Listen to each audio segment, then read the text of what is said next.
pasca lengser dari jabatan Presiden pada 20 Oktober 2024. Joko Widodo atau Jokowi belum benar-benar mundur dari panggung kekuasaan.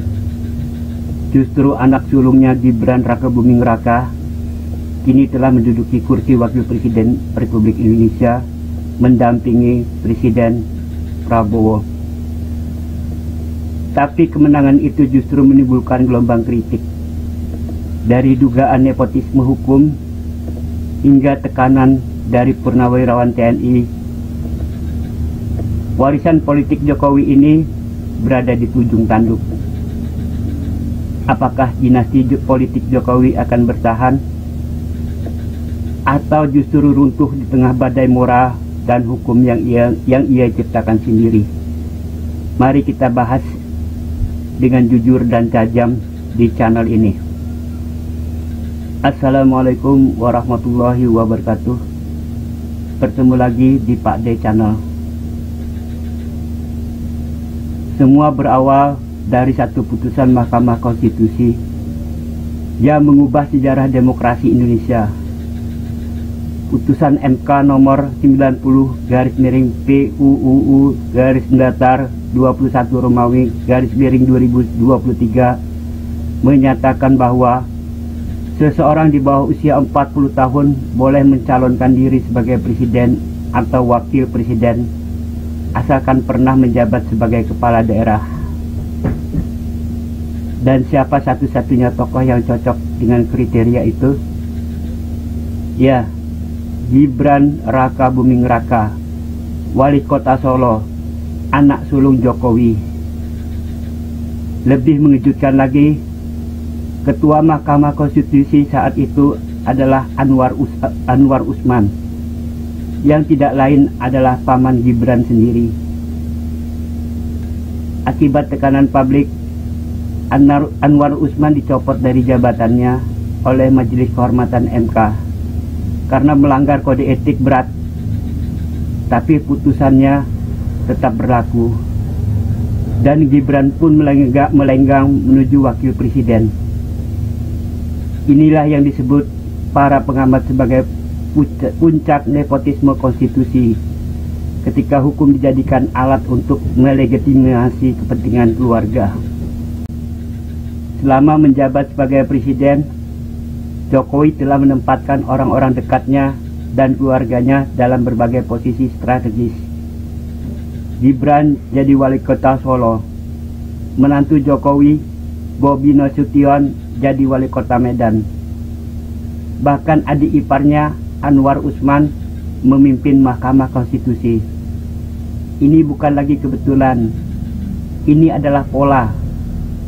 Banyak yang bertanya, apakah Jokowi membangun republik atau membangun kerajaan keluarga?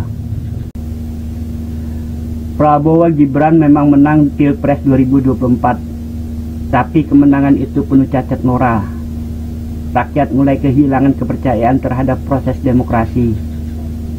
Di media sosial, di kampus, di ruang-ruang diskusi, pertanyaannya sama. Gibran jadi wapres, tapi dengan cara apa? Dengan jalan hukum atau jalan pintas kekuasaan? Demokrasi kita tidak hanya dirusak oleh otoritarianisme, tapi juga oleh senyum ramah dan strategi dinasti yang dibungkus jargon kerakyatan. Yang menarik, bukan hanya masyarakat sipil yang resah. Sejumlah purnawirawan TNI, termasuk jenderal-jenderal senior, secara terbuka mengkritik Jokowi. Mereka menyebut bahwa Jokowi menyalahgunakan kekuasaan untuk memenangkan anaknya sendiri. Beberapa bahkan menyuarakan wacana evaluasi konstitusi dan moral atas nama pemerintahan Jokowi. Ini tidak main-main. Ketika militer bicara, itu tanda bahwa stabilitas kekuasaan tidak lagi kokoh. Jokowi boleh saja sudah bukan presiden, tapi warisannya sedang digugat dari segala arah. Di sisi lain, muncul skandal tambang nikel di Raja Ampat. Kawasan konservasi dunia, rumah bagi ribuan spesies laut, kini terancam oleh proyek pertambangan yang diduga terkait lingkaran bisnis Jokowi. Aktivis lingkungan dan masyarakat adat menolak keras. Mereka menuding bahwa izin tambang itu bukan hanya bermasalah secara lingkungan, tapi juga syarat konflik kepentingan dan dugaan kolusi.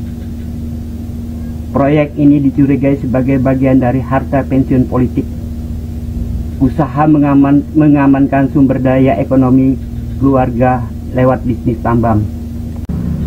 Sekarang pertanyaannya, warisan apa yang akan dikenang dari Jokowi? Apakah ia akan dikenang sebagai pemimpin sederhana dari rakyat biasa, ataukah sebagai arsitek dari dinasti politik yang memanfaatkan hukum dan negara untuk keluarga sendiri? Demokrasi Indonesia bukan sekedar soal menang pemilu, tapi bagaimana kemenangan itu diraih. Dan jika hukum dilanggar, moral diabaikan, serta publik dibohongi, maka rakyatlah yang akan menagih pertanggungjawaban sejarah. Gibran kini menjabat wakil presiden. Jokowi telah lengser. Tapi perlawanan terhadap nepotisme, korupsi kekuasaan, dan oligarki belum selesai. Dinasti politik tidak akan bertahan jika rakyat menolak tunduk. Karena dalam demokrasi sejati, kekuasaan bukan warisan keluarga, tapi mandat rakyat. Dan mandat itu bisa dicabut kapan saja. Jika kamu setuju bahwa demokrasi harus dibersihkan dari nepotisme dan manipulasi hukum, sebarkan video ini. Like, share, dan tulis pendapatmu di komentar. Jangan lupa subscribe untuk konten kritis edukatif seputar politik, hukum, dan masa depan demokrasi Indonesia. Terima kasih telah menyaksikan. Jangan lupa like, komen, dan subscribe. Dan ikuti video kami selanjutnya di channel ini.